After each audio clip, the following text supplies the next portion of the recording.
السلام علیکم ورحمۃ اللہ وبرکاتہ۔ ناظرین، جیسا کہ آپ سبھی جانتے ہیں کہ میں قرآن کا پیغام لے کر حاضر خدمت ہوتا ہوں، لائیو آتا ہوں 12 بجے کے بعد۔ تو آپ سبھی سے گزارش ہے کہ اس لائیو پروگرام کو آپ ضرور شیئر بھی کریں اور پسند بھی کریں۔ تو چلیے ناظرین، قرآن کا پیغام شروع کرتے ہیں۔ پارہ نمبر 4، چوتھا پاؤ حصہ۔ یہ سورہ نساء کی آیت ہیں جس میں کہا گیا ہے، میراث کی تقسیم سے متعلق کہا گیا ہے، میراث کی تقسیم فرض ہے جو صرف مردوں کا حصہ نہیں بلکہ عورتیں بھی اس کے حقدار ہیں۔ میراث کی تقسیم ہر قسم کے مال میں ہوگی۔ وارث کی تقسیم کے قانون اللہ تعالیٰ کے بنائے ہوئے ہیں۔ اب جو ان کے مطابق مال وراثت تقسیم کرے گا، اللہ اس کو جنت میں داخل کرے گا، اور جو ان قوانین کے خلاف ورزی کرے گا اس کو جہنم میں ڈال دیا جائے گا۔ سورہ نساء 11 اور 14 آیت میں اس کا ذکر ہے۔ مہر کی اہمیت۔ مردوں کو حکم دیا گیا ہے کہ بیویوں کا مہر خوش دلی سے ادا کرو۔ مہر کا ادا کرنا واجب اور ضروری ہے۔ جس طرح دوسرے کا حق خوش دلی کے ساتھ ادا کیا جاتا ہے، اسی طرح عورت کا مہر بھی ادا کرنا چاہیے۔ جو عورتیں شرم و حیا کی وجہ سے اپنا مہر معاف کر دیتی ہیں، اس معافی کا اعتبار نہیں، کیونکہ یہ معافی شرم کی وجہ سے ہی ہے، خوش دلی سے نہیں۔ سورہ نساء۔ ناحق قتل کرنا۔ اللہ تعالیٰ نے مسلمانوں کو حکم دیا ہے کہ جس طرح آپس میں ایک دوسرے کا مال ناجائز طریقے سے کھانا حرام ہے، اسی طرح کسی کی جان لینا اس سے بھی زیادہ بڑا گناہ اور حرام ہے۔ آخرت میں اس کی سزا جہنم ہے۔ اس لیے تمام مسلمانوں کو ان دونوں گناہوں سے بچنا چاہیے۔ حسد پیدا کرنے کا سبب۔ انسان کو ایسے فضائل و کمالات کی تمنا نہیں کرنی چاہیے جو اس کے اختیار میں نہیں ہیں اور جس میں اللہ تعالیٰ نے ایک دوسرے پر فضیلت دے رکھی ہیں، جیسے مرد ہونا، عورت ہونا، حسین و خوبصورت ہونا اور اونچے خاندان میں پیدا ہونا وغیرہ وغیرہ، کیونکہ اس سے حسد جیسی ہلاک کرنے والی بیماری پیدا ہوتی ہیں اور دنیا میں بہت سے جھگڑوں اور فساد کا سبب بنتا ہے۔ نافرمان بیوی کی اصلاح کا طریقہ۔ اگر بیوی شوہر کی نافرمانی کرے تو شوہر کو چاہیے کہ سب سے پہلے اس کو نرمی سے سمجھائیں۔ اگر وہ سمجھانے کے باوجود باز نہ آئے تو دوسرا درجہ یہ ہے کہ اس کے ساتھ سونا بند کر دیں تاکہ اسے شوہر کی ناراضگی کا احساس ہو جائے اور وہ شرمندہ ہو کر اپنی غلطی کی اصلاح کر لیں۔ لیکن صرف بستر الگ ہو، کمرہ الگ نہ ہو، اور اگر اب بھی باز نہ آئے تو تیسرا درجہ یہ ہے کہ تم ان کو اتنا معمولی مار سکتے ہو جس سے ان کے بدن پر چوٹ کا نشان نہ آئے اور چہرے پر مارا نہ جائے تو کسی صورت میں جائز ہی نہیں ہے۔ ان تینوں طریقوں میں کسی طریقے سے وہ شوہر کی بات ماننے لگے تو اب شوہر کو چاہیے کہ چھوٹی موٹی کوتاہیوں کو نظر انداز کریں اور عفو درگزر سے کام لے۔ پانی نہ ملنے کی صورت میں تیمم کا حکم۔ اگر چھوٹی یا بڑی ناپاکی کی وجہ سے غسل یا وضو کرنے کی ضرورت پیش آ جائیں اور پانی نہ ملے تو تیمم کر لو، اور تیمم کا طریقہ یہ ہے کہ پاک زمین پر ہاتھ مار کر ایک مرتبہ منہ پھیر لو اور دوسری مرتبہ ہاتھ مار کر کوہنیوں سمیت ہاتھوں پر پھیر لو۔ امانت ادا کرنے کا حکم۔ اگر تمہارے پاس کوئی امانت رکھی جائے تو حفاظت کے ساتھ وہ امانت اس کے مالک تک پہنچانا ضروری ہے، لیکن امانت صرف مال کو صحیح ڈھنگ سے مالک کو واپس کر دینے کا ہی نام نہیں بلکہ اس کی بہت سی قسمیں۔ مثلا کسی نے آپ سے اپنا کوئی راز بتایا تو وہ اس کی امانت ہے۔ بغیر اس کی اجازت کے دوسروں کو بتانا خیانت اور گناہ ہے۔ اس لیے مسلمانوں کو ہر طرح کی امانت ادا کرنے کا اہتمام کرنا چاہیے۔ جنت کے درجات۔ جو لوگ اللہ اور اس کے رسول کی اطاعت کرتے ہیں اور ان باتوں پر عمل کرتے ہیں جن کا اللہ اور اس کے رسول نے حکم دیا ہے اور جن چیزوں سے منع کیا ہے ان سے دور رہتے ہیں، تو عمل کے اعتبار سے جنت میں ان کے مختلف درجات ہوں گے۔ اول درجے کے لوگوں کو نبیوں کے ساتھ، دوسرے درجے والوں کو صدیقین کے ساتھ، اور تیسرے درجے والوں کو شہداؤں کے ساتھ، اور چوتھے درجے والوں کو صالحین کے ساتھ جنت میں جگہ ملے گی۔ لیکن درجوں کے فرق کے باوجود اللہ تعالیٰ ایک دوسرے سے ملنے کا موقع عطا فرمائے گا۔ سورہ نساء۔ دین کے نام پر دنیا کمانا۔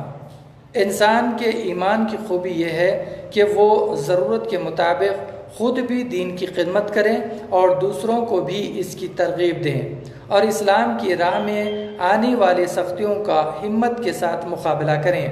اس کے برعکس ایسے لوگوں کی برائی بیان فرمائی جو مال و دولت اور عزت و شہرت حاصل کرنے کے لیے دین سے وابستہ رہتے ہیں اور اپنے فائدے کو دین پر مقدم رکھتے ہیں، اور آزمائش کے وقت اپنا دامن بچا کر الگ ہو جاتے ہیں۔ اللہ تعالیٰ دین کے نام پر دنیا کمانے سے ہم سب کی حفاظت فرمائے، آمین یا رب العالمین۔ ہر انسان کو موت کا مزہ چکھنا ہے۔ انسان چاہے اپنے آپ کو کیسے ہی محفوظ قلعے میں بند کر لے، پھر بھی اپنے وقت پر اس کو موت آ کر رہے گی۔ جب موت کا آنا یقینی ہے اور ایک دن دنیا چھوڑ کر جانا ہے اور آخرت کی زندگی ہمیشہ کی زندگی ہے، تو کیوں نہ ہم اس کے لیے زیادہ سے زیادہ تیاری کریں تاکہ قیامت کے دن ہمیں حسرت و افسوس نہ کرنا پڑے۔ سفارش کرنا۔ جو شخص کسی کا حق دلوانے اور جائز کام کے لیے سفارش کرے گا تو اللہ تعالیٰ اس کو اجر و ثواب عطا فرمائے گا، اور اگر ناجائز کام کے لیے یا رشوت لے کر سفارش کرے گا تو سخت گناہ گار ہوگا اور عذاب کا بھی مستحق ہوگا۔ سلام و جواب کے آداب۔ جب کوئی مسلمان دوسرے مسلمان کو سلام کرے تو اس کے ذمے جواب دینا واجب ہے۔ اگر کسی شرعی عذر کے بغیر سلام کا جواب نہ دیا تو گناہ گار ہوگا۔ البتہ جواب دینے میں دو باتوں کا اختیار ہے۔ ایک تو یہ کہ جن الفاظ سے سلام کیا گیا ہے ان سے بہتر الفاظ میں جواب دیا جائے۔ دوسرا یہ کہ انہی الفاظ میں جواب دیا جائے جو سلام کرنے والے نے استعمال کیے ہیں۔ قتل کے احکام۔ اگر کوئی مسلمان کسی مسلمان کو جان بوجھ کر قتل کر دے تو اس سے بدلہ لیا جائے گا، اور مرنے کے بعد اللہ تعالیٰ اسے دوزخ میں داخل کرے گا۔ اور اگر کسی کو غلطی سے قتل کر دیں تو اس کے لیے ایک مسلمان غلام یا باندی کا آزاد کرنا واجب ہے، اور مقتول یعنی جس کو قتل کیا گیا ہے اس کے گھر والوں کو اس کے مرنے کی وجہ سے ہونے والے نقصان کی رقم بھی دینا ضروری ہے۔ مسلمان کو کافر کہنا جائز نہیں ہے۔ جس شخص کو کلمہ پڑھتے ہوئے، نماز پڑھتے ہوئے اور دین پر چلتے ہوئے دیکھیں تو اسے کافر کہنا جائز نہیں، بلکہ مسلمانوں کے لیے ضروری ہے کہ اسے مسلمان بھی سمجھے اور اس کے ساتھ مسلمانوں جیسا معاملہ کریں جب تک کہ اس سے کوئی کفریہ کام یا بات ظاہر نہ ہو۔ سورہ نساء۔ ہجرت کب فرض ہے؟ اللہ تعالیٰ نے ہجرت کی ترغیب دیتے ہوئے فرمایا ہے کہ ہجرت دونوں جہاں کی کامیابی کا ذریعہ ہے۔ جن ممالک اور بستیوں میں اسلام کے احکام کی ادائیگی پر پابندیاں لگا دی گئی ہو، یہاں تک کہ مسلمان اسلامی وضع خطابی اختیار نہ کر سکتا ہو، نہ اپنے بچوں کی تعلیم و تربیت کا کوئی صحیح انتظام کر سکتا ہو، اگر حالات اجازت دیں تو ہمت سے کام لے کر اسلامی احکام پر عمل کرنے کی کوشش کریں، اور اگر ہمت نہیں کر سکتا تو ایسی بستی میں کسی مسلمان کے لیے رہنا مناسب نہیں، دوسری جگہ منتقل ہو جائیں۔ قصر نماز کا حکم۔ جب کوئی سفر کا ارادہ کر کے اپنے گھر سے نکلے اور سفر پر 80 کلومیٹر یا اس سے زائد کا ہو تو ظہر، عصر اور عشاء کی فرض نماز 4 رکعت کے بجائے 2 رکعت پڑھیں۔ اپنا گناہ دوسروں کے سر پر ڈالنا۔ جو شخص گناہ خود کرے اور اس کا الزام کسی دوسرے بے گناہ پر لگا دیں تو اس کو دگنا عذاب ہوگا، ایک خود اس کے گناہ کرنے کا عذاب اور دوسرا الزام لگانے کا عذاب۔ اس لیے گناہ کرنے اور دوسروں پر الزام لگانے سے بچنا چاہیے۔ اچھے برے عمل کا بدلہ۔ اللہ تعالیٰ نے انسان کی نجات و آخرت کی کامیابی کا دار و مدار ایمان اور نیک اعمال پر رکھا ہے۔ جھوٹی آرزوؤں اور تمناؤں سے آخرت میں کچھ نہیں ملے گا، بلکہ اللہ تعالیٰ نے قانون بیان کر دیا ہے کہ دنیا میں جو کوئی برا کام کرے گا اس کو سزا دی جائے گی، اور جو نیک کام کرے گا اس کو جنت میں داخل کیا جائے گا۔ اس لیے ہمیں برائی سے بچنے اور نیک کام کرنے کی کوشش کرنی چاہیے۔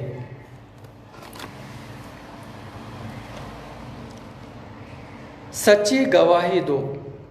اسلام یہ چاہتا ہے کہ مسلم و غیر مسلم ہر ایک کو بغیر کسی بھید بھاؤ کے مکمل انصاف ملے۔ عدل و انصاف کے معاملے میں چونکہ گواہیوں کی بڑی اہمیت ہوتی ہے، اس لیے ان کو پوری ذمہ داری کے ساتھ سچی گواہی کا فریضہ انجام دینا چاہیے، تاکہ قاضی اور جج حق و انصاف کے ساتھ فیصلہ کر سکے اور حقدار کو اس کا حق مل سکے۔ اسلام کی توہین کرنے والوں سے دور رہو۔ اگر کسی مجلس میں اللہ کے احکام کا انکار اور اسلام کا مذاق اڑایا جا رہا ہو تو ان کو اس سے روکنا چاہیے۔ اگر نہیں روک سکتے تو اس مجلس سے اٹھ کر چلے جانا چاہیے۔ اگر وہاں سے اٹھ کر نہیں گئے تو تم بھی ان کے ساتھ گناہ میں برابر کے شریک ہوں گے۔ منافق کی علامتیں۔ اللہ تعالیٰ نے منافقین کے 4 امراض کا ذکر کر کے مسلمانوں کو اس سے بچنے کا حکم فرمایا ہے۔ پہلا، اللہ، اس کے رسول اور اہل و ایمان کو دھوکہ دینا۔ دوسرا، نماز اور احکام اسلام کی ادائیگی میں سستی کرنا۔ تیسرا، ریاکاری اور لوگوں کو دکھانے کے لیے اسلامی احکام پر عمل کرنا۔ چوتھا، شرعی احکام کی طرف سے ہمیشہ تذبذب اور کشمکش میں مبتلا رہنا۔ اللہ تعالی ہم سب کو ان تمام بری عادتوں سے بچنے کی توفیق عطا فرمائے، آمین یا رب العالمین۔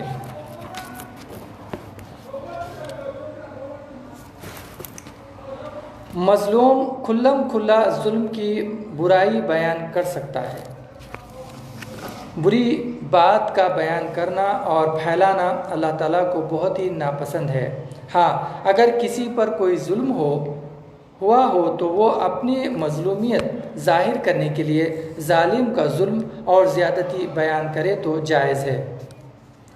تمام رسولوں پر ایمان لانا ضروری ہے۔ جو لوگ بعض رسولوں کو مانتے ہیں اور بعض کا انکار کرتے ہیں وہ بلا شبہ کافر ہیں۔ مومن وہی ہے جو تمام رسولوں پر ایمان لائیں اور ان کو اللہ کے سچے رسول مانے۔ حق سے روکنے والوں کی وعید۔ جو لوگ خود کفر کرتے ہیں اور دوسروں کو بھی حق بات سے روکتے ہیں، اللہ تعالیٰ ان سے مغفرت نہیں فرمائے گا، بلکہ ان کو ہمیشہ ہمیشہ کے لیے جہنم میں ڈال دے گا۔ دین میں حد سے آگے نہ بڑھنا۔ ہر چیز کی ایک حد مقرر ہے۔ انسان جب اس سے آگے بڑھ جاتا ہے تو اس کا شمار مجرموں میں ہوتا ہے۔ ٹھیک اسی طرح اللہ تعالیٰ نے بھی اپنے دین کے ایک حد مقرر فرمائی ہے، لہٰذا انسان کو اللہ کے حدود سے نہ بڑھنا چاہیے اور نہ ہی اس میں کمی یا کوتاہی کرنا چاہیے۔ ایک غلط عقیدے کی تردید۔ بعض عیسائیوں کا عقیدہ یہ ہے کہ خدا 3 ہے، ایک اللہ، دوسرا حضرت عیسیٰ علیہ السلام، تیسرا حضرت جبرائیل علیہ السلام یا حضرت مریم علیہ السلام۔ اللہ تعالیٰ نے ان کے اس عقیدے کو رد کرتے ہوئے فرمایا ہے کہ خدا ایک ہی ہے، وہ تنہا ہے، اس کا کوئی اولاد نہیں، زمین و آسمان کی ساری چیزوں کا وہی مالک ہے۔ بہنوں کی میراث۔ اگر کسی آدمی کا انتقال ہو جائے اور اس کی کوئی اولاد اور والدین میں سے کوئی زندہ نہ ہو اور وہ بہنوں کو چھوڑ کر مرا ہوا ہو تو میراث میں بہنوں کا بھی شرعی حق ہوگا۔ ظلم اور گناہ کے کاموں میں مدد مت کرو۔ آپس میں نیکی اور تقوی کے کاموں میں ایک دوسرے کی مدد کرو۔ ظلم اور گناہ کے کاموں میں ایک دوسرے کی مدد مت کرو، اس لیے کہ ظلم اور گناہ کے کاموں میں مدد کرنا خود ظلم کرنے کے برابر ہے۔ تو ناظرین، یہ سورہ نساء کی آیتیں چل رہی تھی جو یہاں پر ختم ہوتی ہے سورہ نساء، اور یہاں پہ میں جو ابھی پڑھا تھا ظلم اور گناہ کے کاموں میں مدد مت کرو، یہ سورہ مائدہ کی دوسری آیت تھی۔ اور ہم اب پارہ نمبر 6 دوسرا پاؤ جو سورہ مائدہ آیت نمبر 8 ہے، دشمن کے ساتھ بھی انصاف کرو، اس میں پہلے نمبر پر یہ درج کیا گیا ہے۔ ایمان والوں کو حکم ہے کہ تم کو کسی قوم کی دشمنی اس بات پر آمدہ نہ کریں کہ تم ان کے معاملات میں انصاف نہ کرو، بلکہ ہر ایک سے کیے جانے والے معاملات میں انصاف کیا کرو، اس لیے کہ انصاف کرنا تقوی سے زیادہ قریب ہے۔ ایمان والوں سے جنت کا وعدہ، سورہ مائدہ میں آیت نمبر 12 میں یہ درج کیا گیا ہے، ایمان والوں سے جنت کا وعدہ۔ اللہ تعالیٰ نے ایمان والوں سے چند شرطوں کے ساتھ جنت کا وعدہ فرمایا ہے۔ پہلا وعدہ، تمام آداب و شرائط کے ساتھ نماز کی پابندی کرتے رہو۔ دوسرا، اپنے مالوں کی پوری زکوٰۃ ادا کرتے رہو۔ تیسرا، تمام رسولوں پر ایمان رکھتے ہو۔ چوتھا، مخالفوں کے مقابلے میں رسولوں کی مدد کرتے ہو۔ پانچواں، اخلاص کے ساتھ اللہ تعالیٰ کی راہ میں خرچ کرتے ہو۔ ان تمام اعمال کی ادا کرنے پر اللہ تعالیٰ گناہوں کو معاف کر کے ہمیشہ کے لیے جنت میں داخل فرمائے گا۔ یہ سورہ مائدہ 12 آیت میں درج کیا گیا ہے۔ اسی طرح اسی سے متعلق قرض حسنہ کا مطلب بھی اسی میں درج کیا گیا ہے۔ زکوٰۃ کے علاوہ دوسری ضرورت کی جگہوں پر صرف اللہ تعالیٰ کی خوشنودی کے لیے خرچ کرنا، لوگوں کو قرض دینا، قرض لینے والے پر احسان نہ جتلانا، نیز ریاکاری اور دکھلاوا نہ کرنا، اور ان تمام چیزوں سے پاک ہونا جن سے عمل ضائع ہو جاتا ہے، قرض حسنہ کہلاتا ہے، اور اللہ تعالیٰ اپنے بندوں سے اسی کا مطالبہ کیا ہے۔ اب یہاں پر ہم کل انشاءاللہ تعالی ناحق قتل کرنے کا گناہ اور جان بچانے کا ثواب جو کہ سورہ مائدہ 23ویں آیت میں درج کیا گیا ہے نمبر 4 کل ادا کریں گے۔ اللہ تعالیٰ سے دعا ہے کہ اللہ تعالیٰ ہمیں کہنے سننے سے زیادہ عمل کرنے کی توفیق عطا فرما، اور اے اللہ پاک اس رمضان کے صدقۃ فعل میں ہمارے اعمال کو صالح بنا دے، ہر ایک عمل کو نیک اور صالح کرنے کی توفیق عطا فرما دے۔ اے اللہ ہمیں جہنم کی آگ سے بچا، اے اللہ منکر نکیر کے سوالات ہم پر آسان فرما، اے اللہ دنیا ہمیں آسان عطا فرما، آخرت کی کامیابی کا سامان میسر فرما۔ اعوذ باللہ من الشیطان الرجیم، بسم اللہ الرحمن الرحیم، سبحان اللہ و بحمدہ، سبحان اللہ العظیم۔